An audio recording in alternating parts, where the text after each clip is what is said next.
পুঁজিবাজারে গেল সপ্তাহে লেনদেন কমেছে 285 কোটি টাকা। তবে আগের সপ্তাহের চেয়ে সাধারণ সূচক বেড়েছে 21 পয়েন্ট। বাজার পরিস্থিতিকে যথেষ্ট ভালো বলছেন বিশেষজ্ঞরা। তবে লেনদেন পরিস্থিতি নিয়ে মিশ্র প্রতিক্রিয়া বিনিয়োগকারীদের। রোকসানা মিনার রিপোর্ট। রোববার থেকে বৃহস্পতিবার সপ্তাহের এই 5 দিনে ঢাকা স্টক এক্সচেঞ্জে লেনদেন হয়েছে মোট 4,559 টাকা, যা এর আগের সপ্তাহের তুলনায় 285 কোটি টাকা কম। প্রতিদিন লেনদেন হয়েছে গড়ে 911 কোটি টাকা। তবে বাজার পরিস্থিতি নিয়ে বিনিয়োগকারীদের কেউ কেউ ক্ষোভ প্রকাশ করেছেন।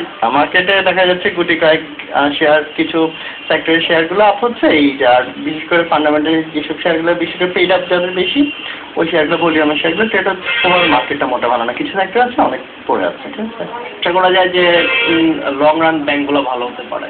তবে এই মুহূর্তে যেহেতু ইন্ডেক্সটা খুবই বেশি, তো ফান্ডামেন্টাল ভালো এরকম শেয়ারে আমাদের ইনভেস্ট করা উচিত।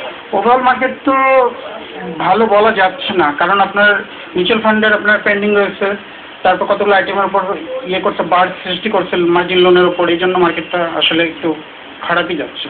বর্তমান বাজার পরিস্থিতি ইতিবাচক, তবে সতর্ক থেকে বিনিয়োগ করার পরামর্শ দিয়েছেন পুঁজিবাজার বিশেষজ্ঞরা।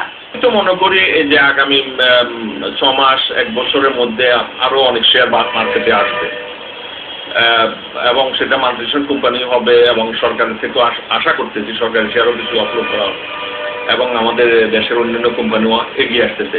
বিনিয়োগকারীদেরকে অনুরোধ করব যে এখনই শেয়ার কেনার জন্য মানে একবারে তাড়াহুড়া না করে একটা অপরচুনিটি মোমেন্টে তারা শেয়ার বাজারে প্রবেশ করা উচিত। গোটা সপ্তাহ জুড়েই লেনদেনের শীর্ষে ছিল বিদ্যুৎ জ্বালানি খাতের শেয়ার। দাম বাড়তি ছিল ব্যাংকের শেয়ারের, বেড়েছে বাজার মূলধনও। রোকসানা আমিন, চ্যানেল আই, ঢাকা।